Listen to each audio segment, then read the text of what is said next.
I think we are good to go. I hope. Let me open up my notes here. That's all right. Should have done that before I hit No, record. no, you take your time. It's okay. Hey, man, this is all fine. I didn't mean to like put the fear of God in you or No, no, anything. no, it's fine.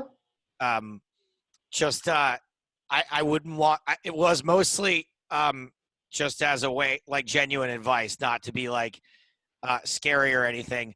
I want this to go well for you. Yeah. So, in case you didn't know that stuff, and maybe you did, maybe you knew that stuff already, I just didn't want it to be awkward today. That's all. Oh, And it's not. this whole thing is awkward today. I mean, we're But stuck in our houses. every Zoom conversation is awkward. So, All right, so I guess we'll start with just a simple question here, which won't be very conversational, but hopefully it'll lead there. When did you get involved in comedy? okay, Kevin, I'm so sorry to do this to you. I need to know some stuff about you. I Oh, think the audience should know some no, stuff about you too. So back and forth. I'm sorry. let's So no, I no, I'm not. swear. I'm just genuinely asking you. I'm Yeah, curious now what your deal is. So I don't want to steal your whole interview no, from you, but I do still want a to know a little show. bit about you. You're the A-lister here, man. It's still a show. So what's up? Tell me about you. Give me a bio. Okay, okay. Yeah, I forgot about that. My bad. I'm Kevin, obviously, for those of you that don't know. Um, I am a college student who has dropped out twice and is now returned for what hopefully will be my last year. When you say dropped out twice, do you mean like you're in your like mid 50s now and you're like doing it as a dad? 20, 28. 28. Okay, so still like you're Yeah. still not like the oldest person on No, campus, no. but maybe some of your professors are younger than you. And I go to a commuter school, so even if I were the oldest person on a normal Yeah, campus, really I just fit in. Like right. It's a people in my it's a class are pretty it's a 40. pretty normal path. This isn't like a bad 90s comedy where you're like going back to school in No, retirement. no, it's not. Okay. And for the record, I didn't drop out like Phil Hellmuth and Phil Gaffon. I didn't drop out to play poker. You did not drop out to play poker. Why did you drop out? Just because, or was there a specific reason? I had some health and stress issues the first time, and then I transferred schools, and that didn't work out. So I came back and returned to the school I started at. So you basically more or less did way too many keg stands your first year. Well, Partied.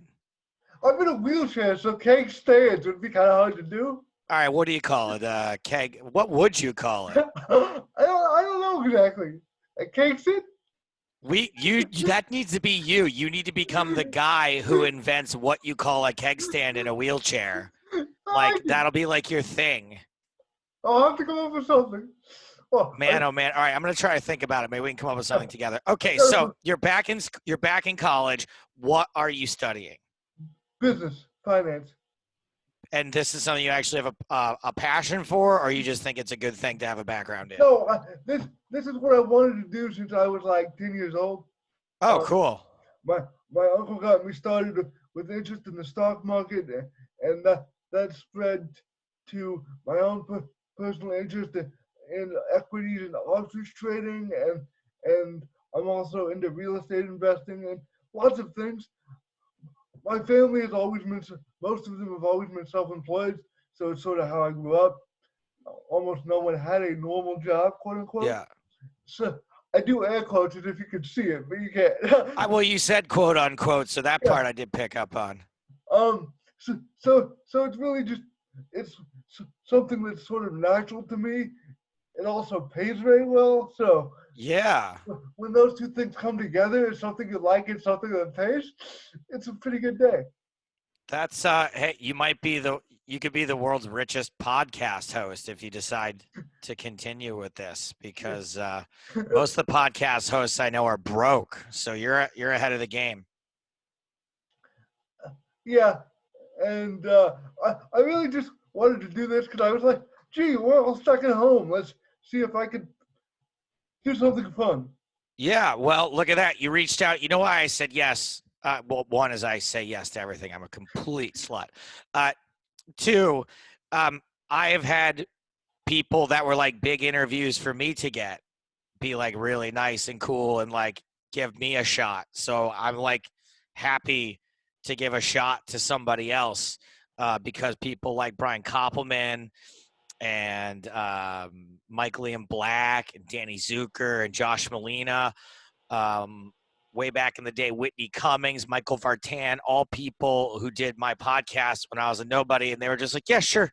Why not? I know this is a big deal for you. No problem. What's an hour of my time? No big deal. So it's kind of an honor to be able to, I mean, look, I'm no Michael Liam Black, but I have hosted over 47 different poker TV shows. So 47, is that the actual number?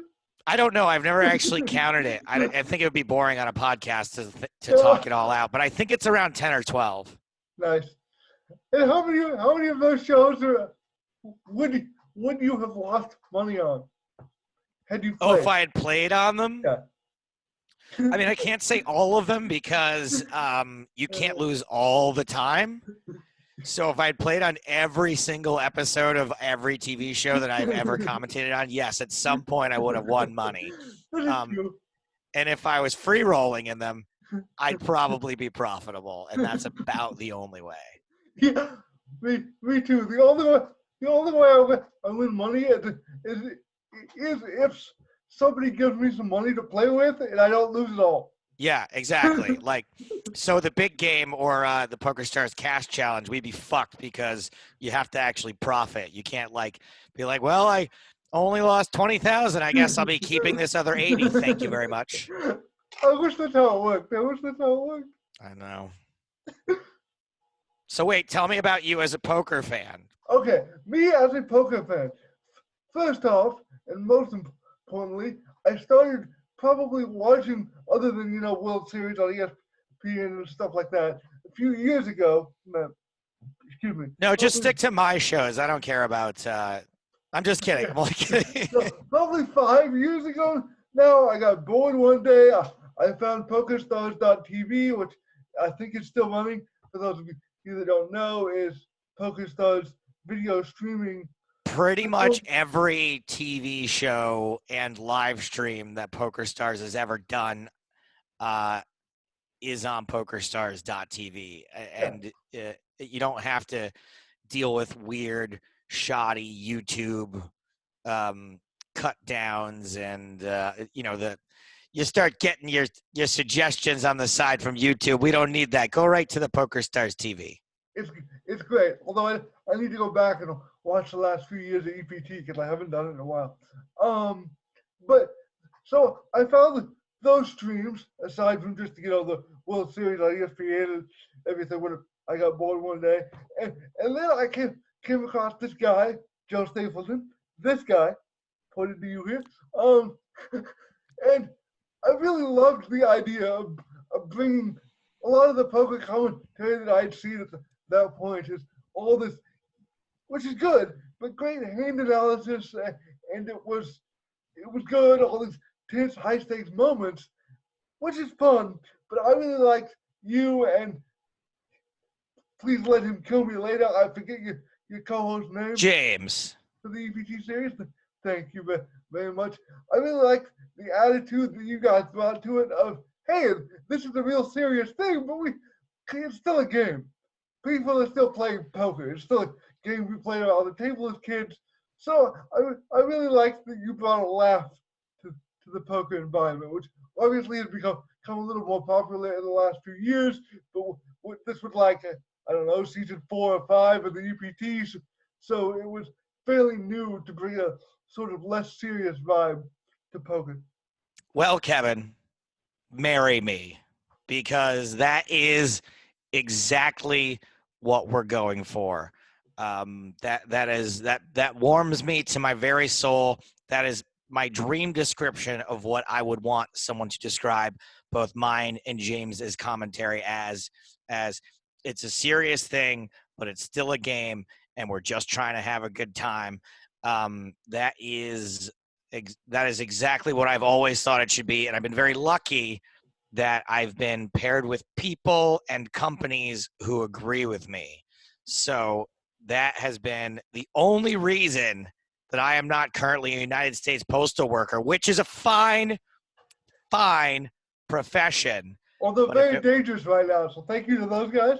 yes, always very dangerous. People actually see my dad worked for the post office. That's why I'm saying this. I have all these little fucking post office like hashtag fun facts, and one of them is that there's like a trope in movies and in cartoons about like the dog attacking the mailman. Which is true, but I No, had but a that's buddy that worked at legit. the Like post in office. mailmen are hospitalized and die sometimes even from these dog attacks that they suffer going. So if it weren't for poker companies agreeing with me and finding me mildly amusing, I would be one of those guys getting chased by a Rottweiler 4 times a week. So I feel like I should do my own shameless plug here, although I'm not really a kid anymore. I am kid in college on Twitter. When I first got that Twitter handle, I couldn't believe it was actually available because it's so straightforward. But I'm no longer a kid, but I still use the Twitter handle because I've had it for years. And This is fucking fantastic. You're already better at hosting podcasts than I am because you just snuck your Twitter plug into the middle of the podcast. I would do it like at the beginning or the end, and people can just tune out. You just fucking buried it in like a juicy anecdote. Well done.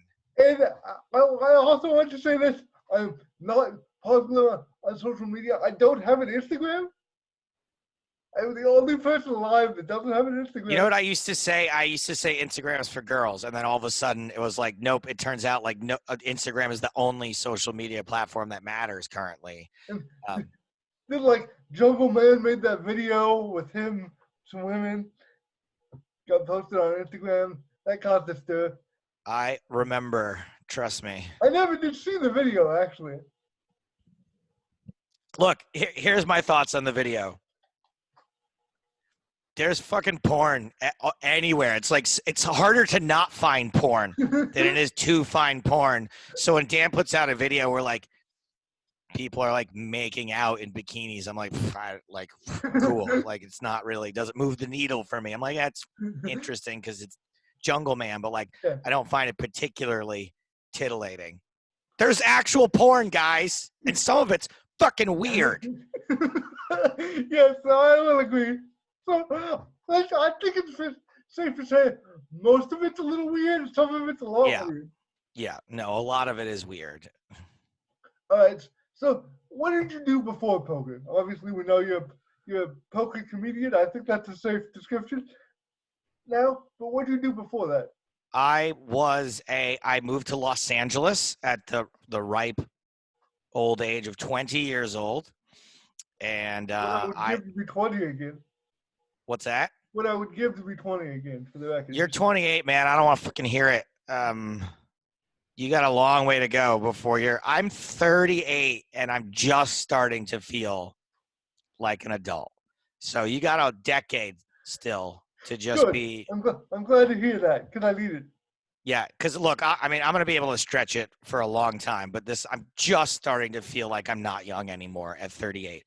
Okay, so I moved to LA and I really wanted to be a comedy writer, but I did this thing that a lot of people that I said on many podcasts, but it bears repeating.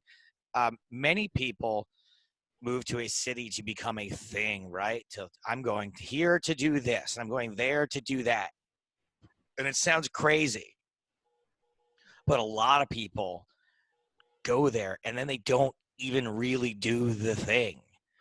So I moved to Los Angeles to become a comedy writer, and I didn't do stand-up, and I didn't take improv classes, and I didn't even really write at all. I'd say like on a scale of 1 to 10, my writing was like the amount of writing I did was like a 0.5.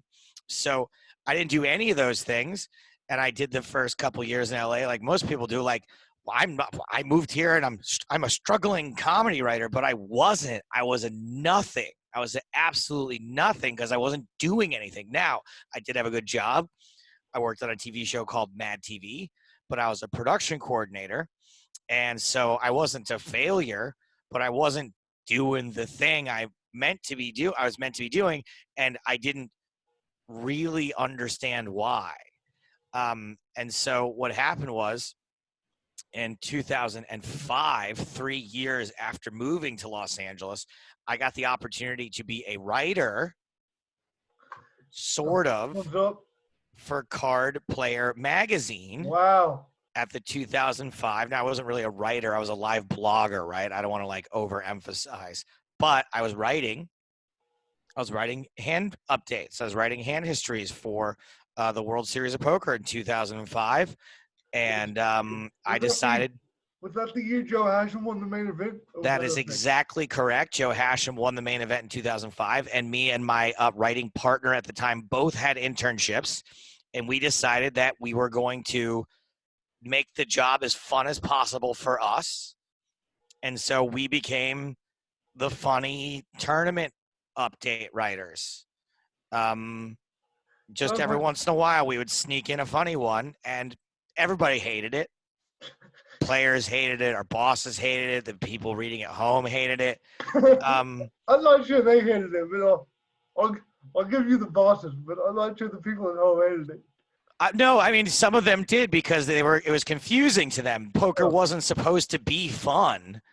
What a novel idea. Poker's not supposed to be fun. It was serious, right? There wasn't a lot of humor in the game yet. Only Norman Chad was the one doing it. So, and I guess Gabe to a certain extent, but I'm not sure when that came around. But there was no one that was really like, this is a silly game. This is a silly thing that we're doing. You know, Huff and I kind of took the groundwork of humor that Norm and Gabe had put out there and just said, like, no, this can be entertainment in and of itself. Like, this can be a funny show. So we became like the funny tournament reporters, and then he did a podcast, and that was fun and funny. And then I did a podcast, and then I did another podcast, and I did another podcast, and then eventually the big game.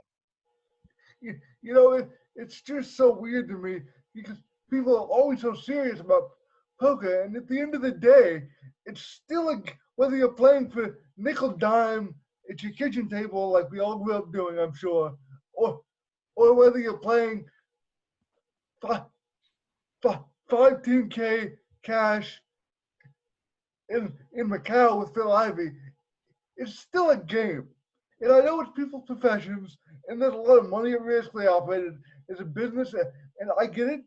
But sometimes it's good to go back and realize it's still the same game we played as kids, and now we get to make a living talking about a game that we all used to play. Like my grandfather taught me how to play poker, maybe 8. Yeah. Your grandfather didn't teach you how to trade options at 8, did he? No, that was my Uncle Jim. That's a different story entirely. But so it's really nice just to see people go, oh wait, yes, it's a serious moment, but it's still a game. We got into this game because we loved it. Not we get into most of us anyway. Yeah, and it's just also like the meta of the whole thing, right? Like the ridiculousness of it.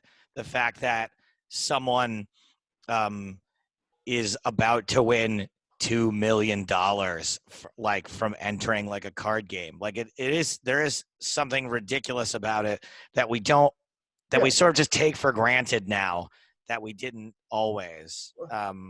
Like it's just silly. You know, the Galfond challenge is silly. He was down 900,000 euros. Like he's putting in 200 euros every big blind. Like that's quite absurd at the same time. Like I have seen, and I missed most. I missed the is it Vivendi? Veni Vidi. Veni Vidi. I missed that one. I watched just a few minutes with Bill Perkins, but it's weird to think these pots are more than what most people make in a year. Like, yeah, they are. It's crazy. And like even like I've been playing 1-2 online, which is higher than I typically play online, but I happened to catch a game on Twitter. Shout out to Daniel Anderson. Thanks. Look at the wall like she's over there.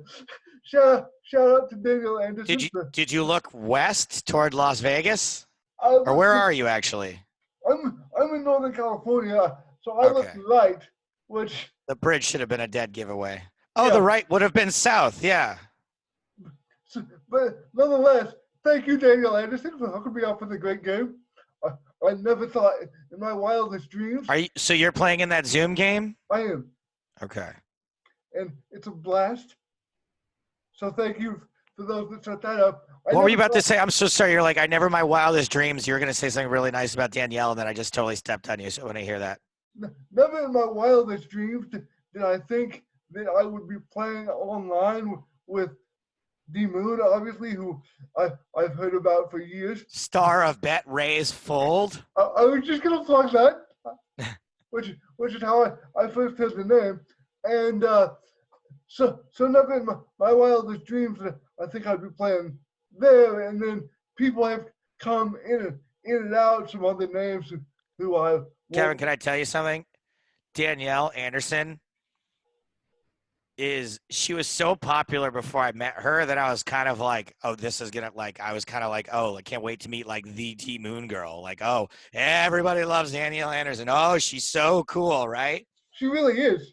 And then I met her, and she is one of the most fun, normal, gets it, decent, awesome. Everything everybody said about her is It's all true. 100% true. And if anything, they're underplaying what a boss she is. Just the most fun person. I'm glad you're getting to play some cards with her because it's a fucking treat.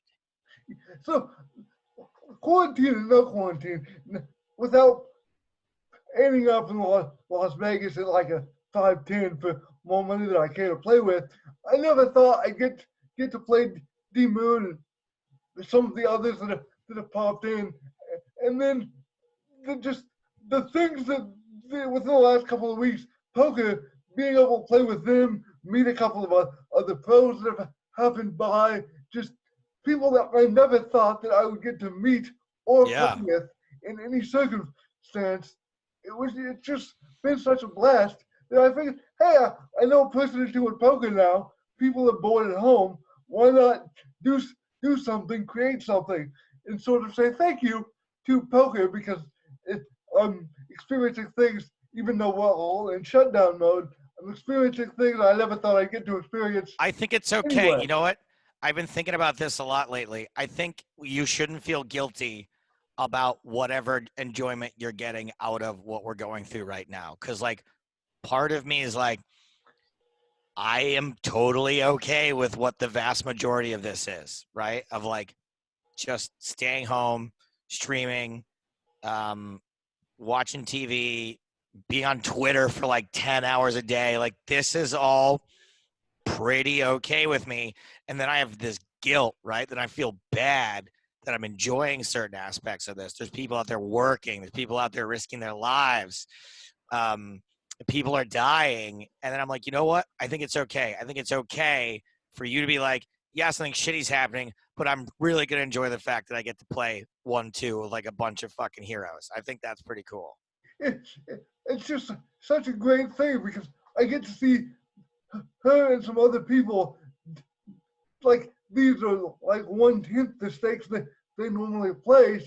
So they're just there to have a good time, and they're doing flips for a couple of hundred here and there. It's this crazy game that would I just don't think I'd ever get to sit in the atmosphere live. Are you rich?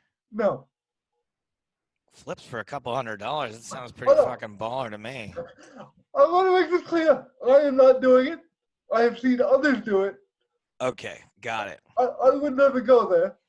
Because if you are rich, we need to talk about my appearance fee. Yeah. I thought we prearranged that to a dollar to charity. That's I love donations to charity, but I was not. That was purely humor. Unless you are rich. I'm not. So where were we? We were talking about, yes, you're going to play with Danielle Anderson. What a dream. We'll play later today, actually. It should be fun. Whoa, sick brag alert. But so I just figured the poker community, I'm finally in it. I've been tangentially watching it for years. Now that I'm in it a little bit, I figured, why not try and make some content? because I was sitting at home going, okay, I've watched pretty much all the TV I can watch, and Yeah. then I went to YouTube to Andrew Neely and Brad Owens Poker Blogs, big fan guys, and I caught up on all of those, and now I'm running out of content. Yeah. So you're Uh, making your own content. I've yeah, never even thought about, I mean, it's almost like masturbation, right? It's like once you've been with every girl in the world, you might as well just take care of yourself. Am I right, Kevin? You can relate. yeah, yes, I can exactly, totally can. So, so I just figured, why not make something? Yeah. Well, here we are. We're doing it. We're making something. Okay, so you got involved in comedy as a or as a production assistant for Mad TV. Yes, that's correct. Humble brag there. I started with Mad TV, like Look, it's not really a brag when your job was to get everybody lunch. Like that's I'm true. not embarrassed by it, but there's not really like a brag there. I think if I'm going to be perfectly honest, I worked there for 7 seasons and I That's a had nice stint. one suggestion for a joke that got used one time and made it to the show, which you weren't really allowed to do, right? Like I had this weird work ethic where I really wanted to just be with the writers and hang out with the writers and like buddy up to the writers and try to pitch the writers. But that you're not supposed to do that, right?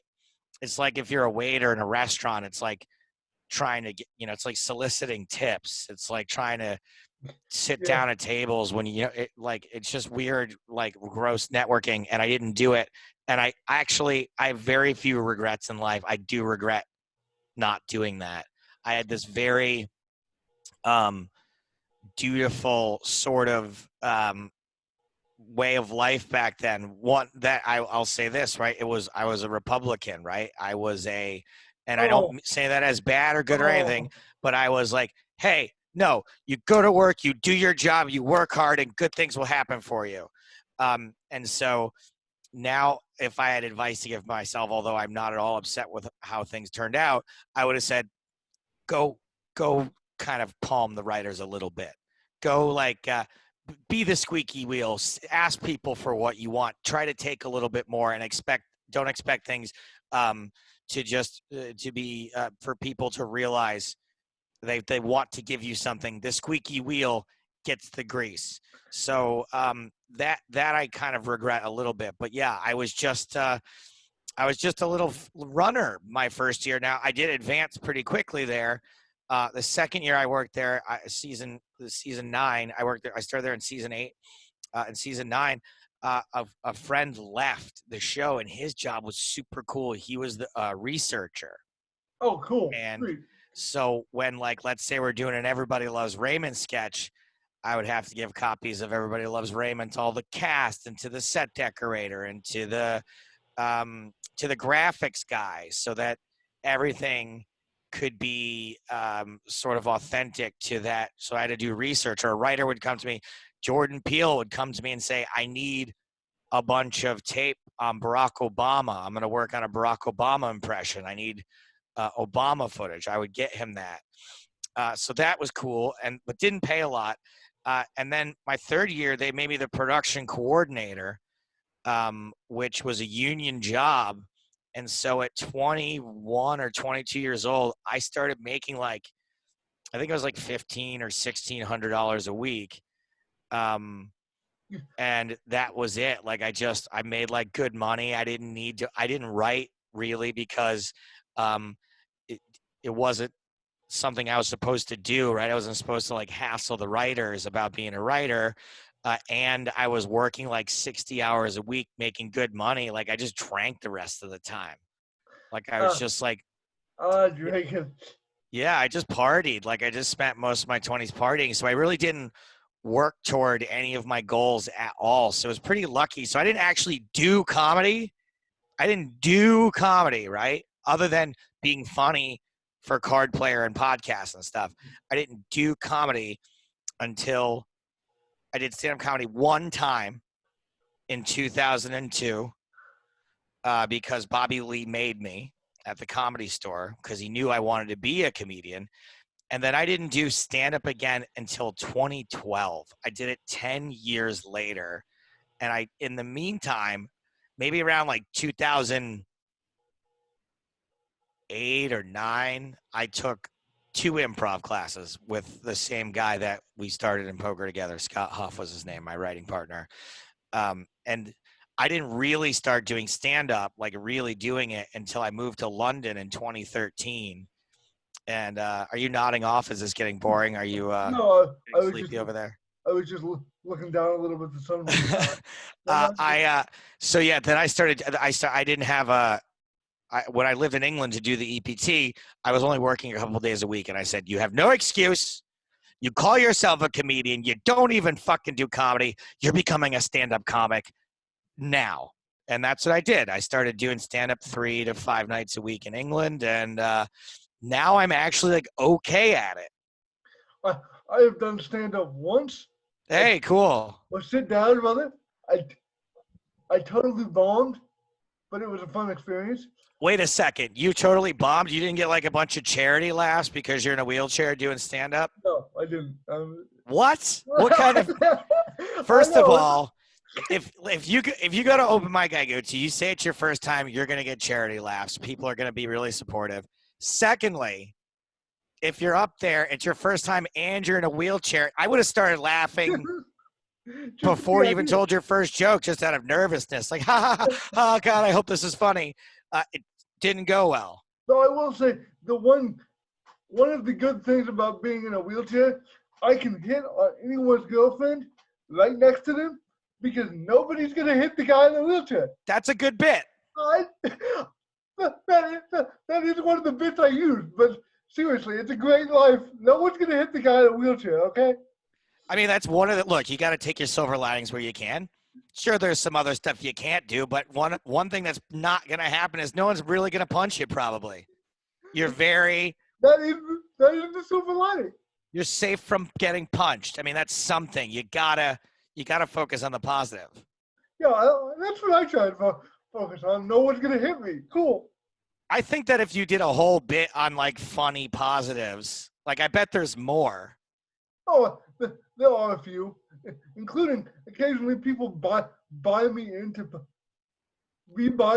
poker tournaments. There's that. It's happened once. I was playing a local tournament. It was like a $25 rebuy, something, nothing big, but it was a tournament that I played fairly often. So I lost, and it's a general rule. I don't rebuy. Like I don't.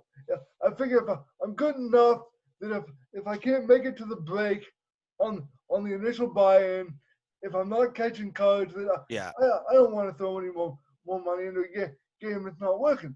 But I was sitting there talking to a guy who apparently really liked me, and I lost. And he's like, "Oh, you're leaving." I think he bought me a beer. And he's like, "Oh, you're leaving." And I'm like, "Yeah, I don't want to rebuy." He goes, "Well, would you play if I rebought?" I'm like, "Well, if you buy it, I'll play it." You know. So, yeah. So there have been some cool things that have happened. I've met Steve Miller. Whoa, Jungle Love, Steve Miller? Yes. Yes. Oh my God, the pompatus of love? Indeed. The space cowboy himself? I saw him. This is a fun story, so I might as well tell it. I planned on interviewing you, but now this is a fun story. I was at a local concert venue, and I happened to know the general manager because they had a charity there for kids with disabilities to get like sort of Make-A-Wish moments. They would give them front row seats and a meet and greet with the band. And I met Leonard Skinner that way back in 2005. Wow. But so we were there just sort of volunteering at the charity booth. We got in to see Steve Miller, and we were backstage. I think it was the 4th of July or the 3rd, and he led us backstage to see the fireworks because I knew the guy. And my father's off in the bathroom. My mother, my twin sister, and I, who is also in a wheelchair, we're sitting backstage, sort of waiting for my dad to come out of the bathroom. This guy comes up. None of us recognize him. Guy comes up and says, "Hi, I'm Steve."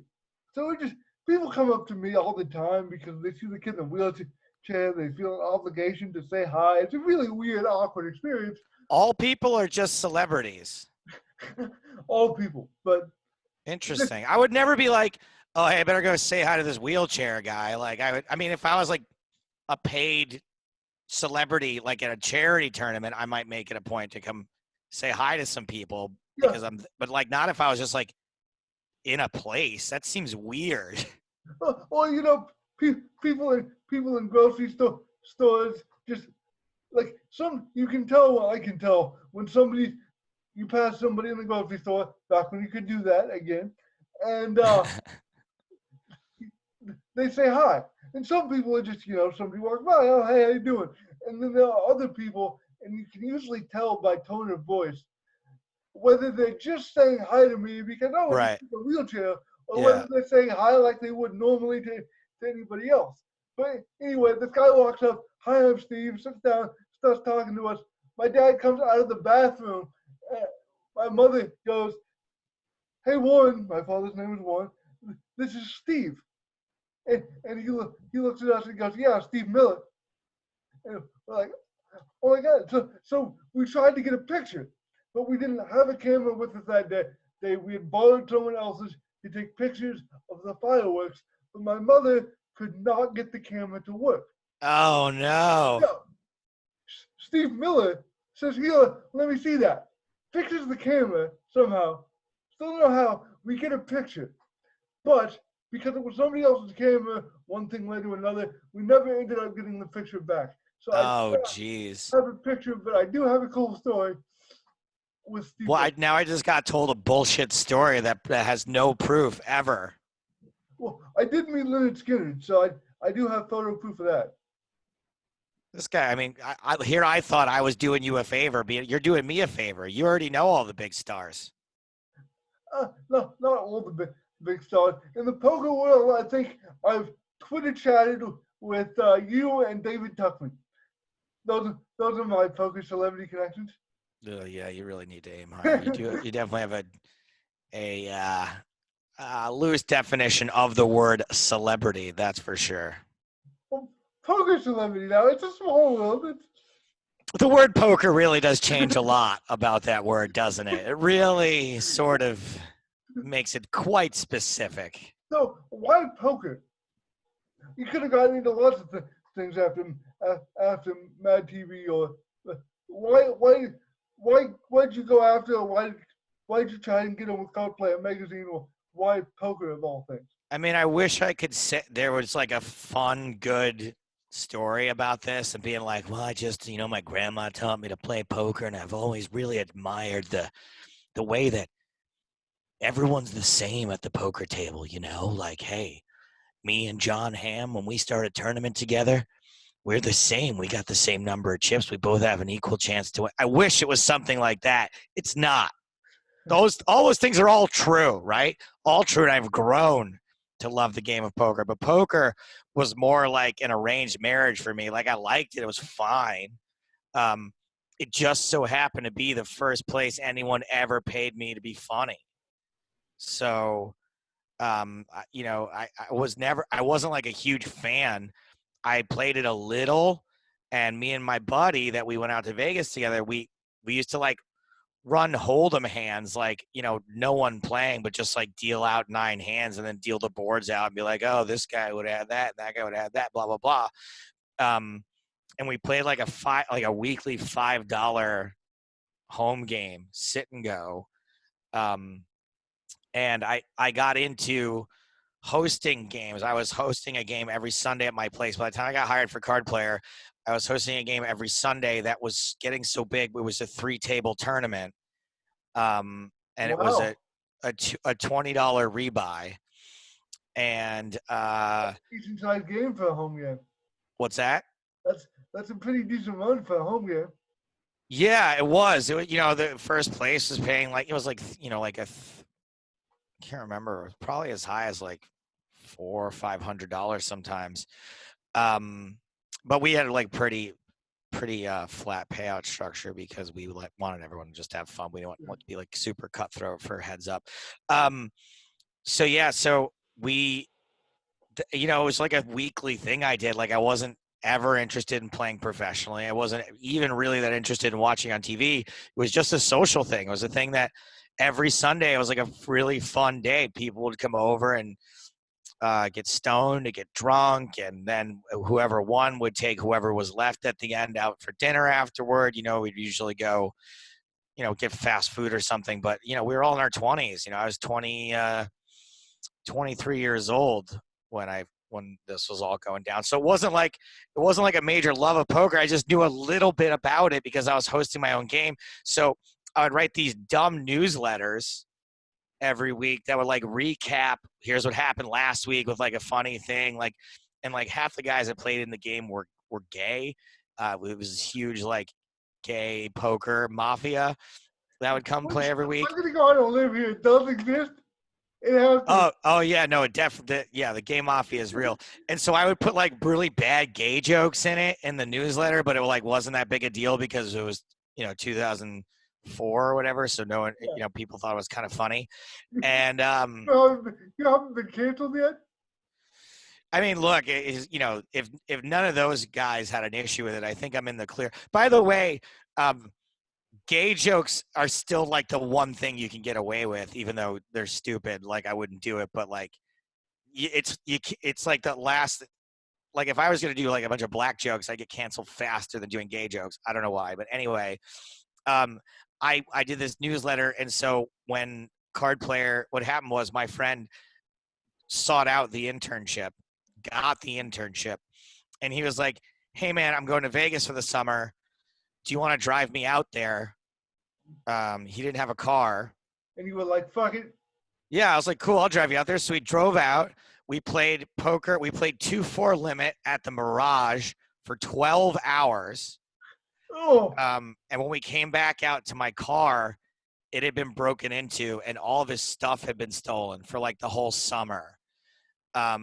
So I took him to the apartments where Card Player was putting him up. And I left him there. I was like, I'm sorry, I don't know. He's like, yeah, I don't know what to do either. I guess I'll just buy new clothes. And as I was leaving, his boss was like, hey, we need more interns. Do you know anyone else who can write? And he was like, my friend who drove me out here, he can write. And I showed him some of my newsletters, and he was like, yeah, cool, you're hired. So I drove back to LA that night, and the following morning I went back to Las Vegas, and he and I did that whole summer. I wasn't even supposed to do it. I just so happened to have been summer hiatus from Mad TV and had nothing going on for 6 weeks. It was like I wasn't, and I was like, yeah, I guess I could come back tomorrow and stay here for 6 weeks, and I did, and that was it. That was it was off to the races from there, as they say. Wow, that is an interesting story. I have to say some things are just serendipitous. And it just, you know, it really, perspective is everything, right? Like I was like, oh my God, I get to spend 6 weeks in Las Vegas working for the World Series of Poker, and I get paid to do it. And now if I got offered a job that was 6 weeks in Las Vegas, I'd be like, I don't know. 6 weeks is so long. Oh, geez. Yeah, maybe if they fly me back and forth once or twice so I can still see my friends. Like, yeah. Oh, it's not like you have no friends in Vegas. No, I have plenty of friends in Vegas. And typically when I go work in Vegas, you know, a lot of my friends are also in Vegas. So, no, it's just different now because back then also we got the job was kind of a joke. Like we used to get shit-faced every night. Like whatever poker player was buying drinks for us, we were there. Strip clubs. I mean, whatever. None of us paid for anything. We were making I can't remember if it was, I think it was $500 for the entire 6 weeks. Oh, is that possible? Or it was, I think it might have been, I think it was sorry, that's insane. Yeah. I think it was $500 a week. Which still isn't all, I mean, it's decent, but considering they're putting you up, but still, it's not like you've got money in Vegas and you're living it up. No. Yeah, and also we were working 7 days a week too. So, yeah. I think it was $500 a week. Maybe it was $500 a month. Honestly, I should be able to remember, but I can't. It wasn't like No, it was. criminal, whatever it was. It was enough, but not a lot. Yeah. And so yeah, but we used to like go out every single. First of all, we worked 11 a.m. till at least 11 p.m. or midnight every day. But the few times that we didn't do that, we were just being in our 20s. We were just getting ridiculously stupid with whatever poker player was buying. And the poker players at that time were bigger partiers and were less responsible with their money. So there was What year was this? This was 2005. Okay, so yeah, this was pre. It was serious to people, but this was sort of pre massive hours of study poker. Like your 3-bet sizing was not a hotly debated topic in poker yet. No, it wasn't. There wasn't a lot. Most of that strategy didn't really exist yet, and if it did, it didn't have a name. And the guys that we know as the most successful poker players in the world now, mostly, were like half not there. When I say people were taking us out, I don't mean Scott Seaver and Justin Bonomo, who have taken me out many times in the future. But back then, it was like Lane Flack and Scotty Wynn and Gavin Smith and Dewey Tomko and Todd Brunson. And it was, not that those guys aren't around anymore, but they were Daniel. They were the guys. We were hanging out with the old timers because that's all there was. Like, nobody knew if Scott Seaver was there. Nobody knew who he was yet. I remember the first internet player I ever heard of. I think it was Eric Sagstrom, Eric123. And my boss at Card Player being like, you guys really need to start following these internet players. There's a guy named Eric Sagstrom playing, Eric123 online. He's probably going to win the whole thing. And we laughed at him because, he picked one player to win the WSOP main event in 2005. But his sentiment was correct that we were kind of behind the eight ball, so to speak. What's that? Behind the 8 ball, so to speak. Yeah, well, live versus online was like a hotly contested topic, even though we now know that online players are fucking phenomenal and better than the live players. Like, let's be honest. But at the time, even myself was like, online players, come on. Online players, these guys are idiots. They don't get live poker, which is real poker, which it was this archaic thing that really didn't go away right away. Well, back in that day, it was like, what do you mean you want to play poker online? How are you supposed to get tells? I mean, you can't see the other person. Yeah. So is it a game of skill or is it just luck at that point? And then guys like the Scott Severs and the name that comes to mind of the king of online poker, not that he is, I don't know him, don't know much about him, but Tom DeWan. I mean, clearly they were like, it is a game of skill. But I mean, as a kid back then, it was like, online. Why? Why would you do that? Yeah, it's not something we think about much now because online is just so accepted that it is by far and away the best way to learn how to play poker and creates the strongest poker players in the world. But there was still a while that people fought that idea. So I have to ask, unintended question here. Is it fun to party with Scotty Wynn? I honestly don't remember. Yes, I want to say like I don't remember it being not fun, but this is so long ago and not something that I did regularly, right? Like when I say that I would, all the people that I just named could have been, just one time that I was out with them. I just chose that one because Scotty Nguyen, do you pronounce Win? We just say win. Yeah, I don't know what it really is, but everyone says win. It's such sort of like this. He's sort of iconic. Yeah. So he seems like a nice guy, but a little bit like I don't know what his attitude is. So, he's super nice. No. Yeah, like Scotty and Daniel both are exactly the way they are on TV in real life. They're exactly. like Helmuth, for example, is a little bit different. I've never seen him fly off the handle other than at a poker table. He still obviously is like the same doof. Um, he that doesn't change, but he's not, that the arrogance hits a limit off the poker table. Yeah.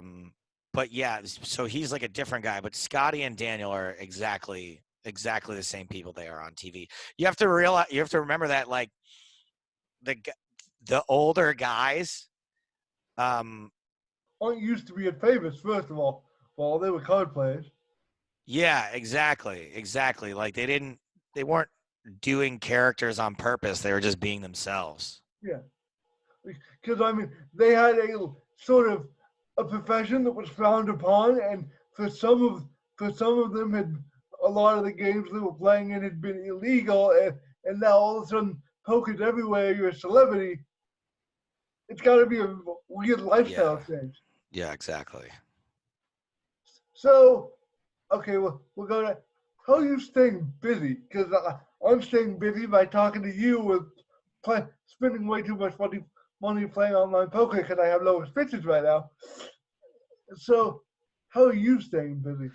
Well, this is one of the things I'm guilty about because I've been very busy. I've been broadcasting sometimes 7 days a week from home, because so many people are turning to poker right now. There's a demand for poker content. So the Galfond Challenge, that was 39 streams. I didn't do all of them. I think I did half probably. Poker Stars is doing something called EPT Retro every week, where on Wednesdays and Thursdays we're doing new commentary over old EPT footage. So it's like part Mystery Science Theater 3000, part kind of like what we normally do, but we're doing it live. Oh, that's me. Blast. Me and James Hardigan. Yep. Today I'm doing a little broadcasting for GG Poker. They're having a big online series. So I don't know if you know GG, but that's where Daniel and Elke are currently rostered. Man, it's been a long time since I've played Elke's, man. Yep. Well, Elke's back. Elke's back in COVID-19 positive. He is. He's still playing online? Yeah, he said he's asymptomatic, but he did test positive. What else? So yeah, I'm doing all that. I have a podcast, a weekly podcast called Poker in the Ears that me and Hardigan do. I will be tuning in because I did not know you were doing a weekly podcast. Yeah, by the end of the year, I think we'll probably hit our 200th episode. So we've been doing that. And for you and Hardigan, I wanted to bring this up at the beginning, but I forgot. Everyone loves a chop pot. Everyone loves a chop pot. That was actually completely 100% concocted by James. It's funny because the only one that loves a chop pot is the guy that loses. But the jingle is so memorable, so catchy. So it's ironic. It's meant to be ironic. And then finally, what I wanted to bring up of what I'm keeping busy is, I don't know if you've noticed this or not, Kevin, but I'm saving the world on Twitter by tweeting. I am defeating the virus. I am removing dishonest politicians. I am curing all diseases and poverty, as well as racism. Don't forget the fact that I'm fixing racism every day on Twitter. I'm basically Superman, but tweeting.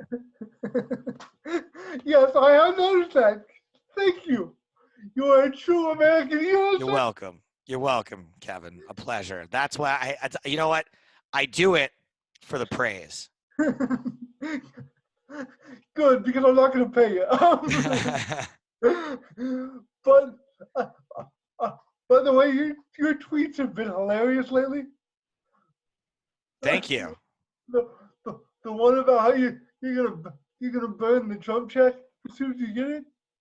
As soon as right after I cash it, I'm burning, but cash it first, then protest. Exactly. I love it. Or the Poker Stars put out the burn card tweet last night. I was like, Oh, there's so many good jokes that could be made here. There were a lot of good jokes. I have to be careful when it's a Poker Stars tweet what I say, but Lighting money on fire. You can do all sorts of stuff with that one. like if I just went, uh, this is dumb the way I wanted to, I probably would have gotten a lot of trouble. Yeah, it was a little weird, but I was like, oh, that's fun. But The thing is, I don't think it's dumb, so it just come off really mean. But I just think it's funny, like me taking shots at the company I work for. I always just find it hilarious, but they don't always find it I'm that sure funny. they don't. But so you've obviously been to a lot of places, so I figured to get back somewhat on topic here. Where are some of your favorite places to play / broadcast from to be? I don't get to play much when I travel, so I got one good answer for this, which is Reno. Oh, Run it up, Reno. I get to work. I get to play poker. I only live a couple of hours from Reno because I live in Sacramento. Shout out to Sacramento Poker. There's a lot of it there. But I haven't made it to run it up yet. I'm so pissed off about it. Yeah, well, I mean, luckily it got postponed this year, so you can maybe make the next one. I think they're moving it to October, possibly, but who knows where things are going to go. But yeah, Reno is super cheap, super fun. The Run It Up community is fantastic. It's an all around destination. Good. And well, I forgot what I was going to say. Okay. Happens to the best of us. We're doing this live, so the world's going to get to see me screw up. By the world, I mean like 10 people. I don't know. We'll see. Maybe. I mean, my parents will probably watch this. Okay, so 12. We're going up in numbers here. So, how about just to be? Because obviously you don't get to play a lot, but like you broadcasted from a lot of places, Barcelona, all over Europe, Vegas, obviously. This is going to sound very dumb considering what's going on right now. Kevin, I am a homebody. I travel a lot for work. I am constantly on the road. I go to Fargo. I go to New York. I go to Vegas. I go to Reno. I go bing, bang, bang all over Europe. I go to Bahamas, right? All cool as shit.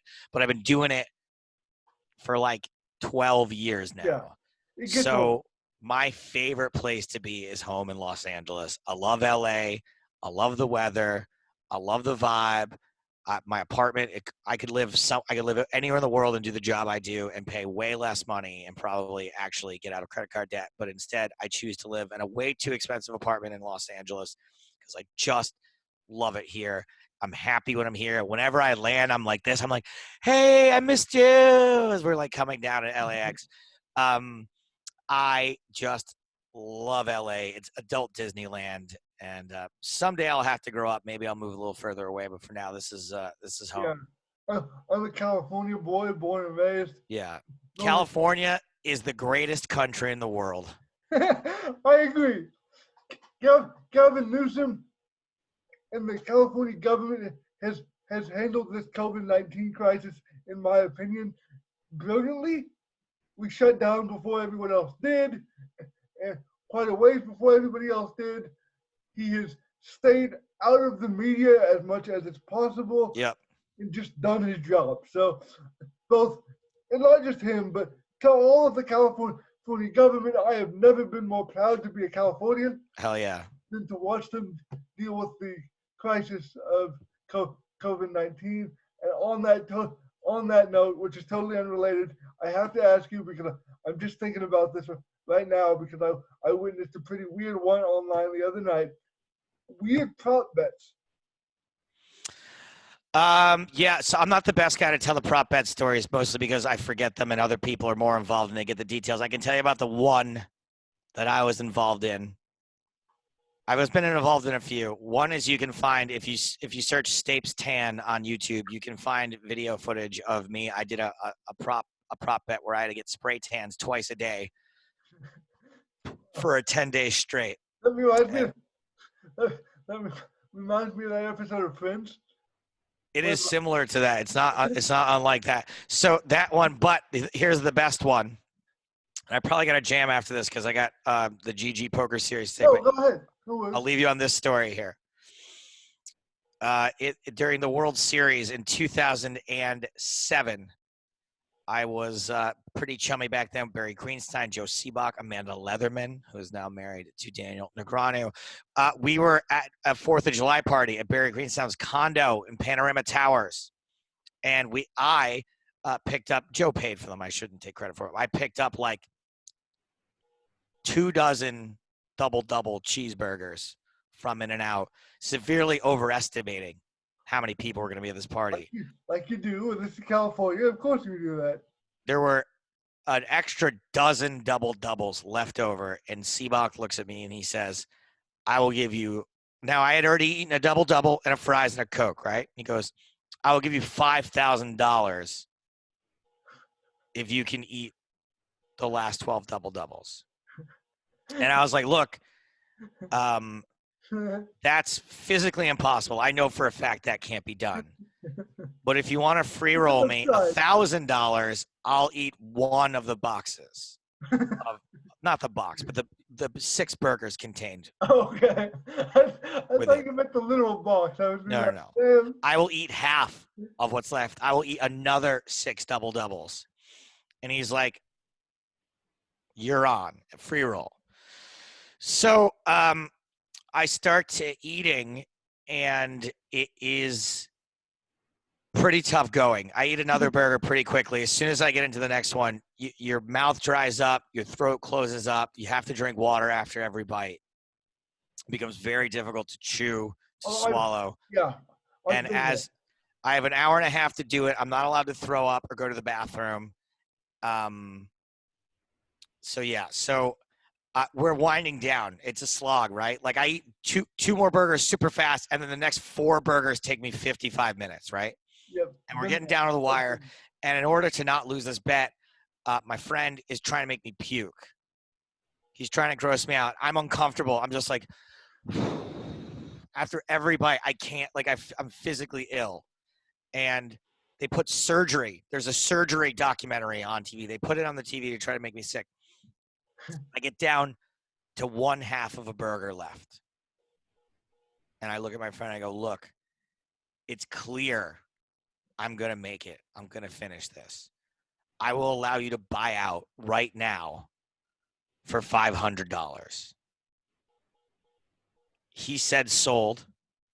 I didn't finish the last half of the burger. It cost me $500. It was the best $500 I have ever spent. I have never regretted an immediate action in my life more than doing this bet. I will never do an eating food bet ever again. I had to be driven home. I could not drive. I couldn't sit upright. I had to ride reclined home back to my hotel. And when I got there, I couldn't even get into bed. I slept on the floor. I was so uncomfortable. I slept on the floor. It took me days for my digestion to get back on track. Oh, yeah. I've done similar things. It's not fun. It's one of the stupidest things I've ever done before in my life. So, and the money I spent on not finishing, I have never regretted for a second. All right. So first, I want to give you a chance before you go here. First, thank you for doing this. And second, I want to give you a chance to plug your projects. What do you have going on? What should people know?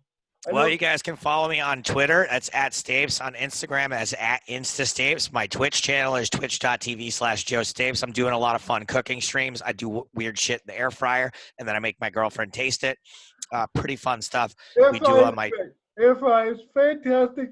My parents got me an air fryer for Christmas. They are the shit. Yeah, it's fucking awesome. And we do some fun streams on that. Of course, there's the Poker in the Ears podcast, so you can get on iTunes, Stitcher, SoundCloud. There is EPT Retro. That's on the PokerStars Twitch channel. That's every Wednesday and Thursday for the next 9 weeks or so.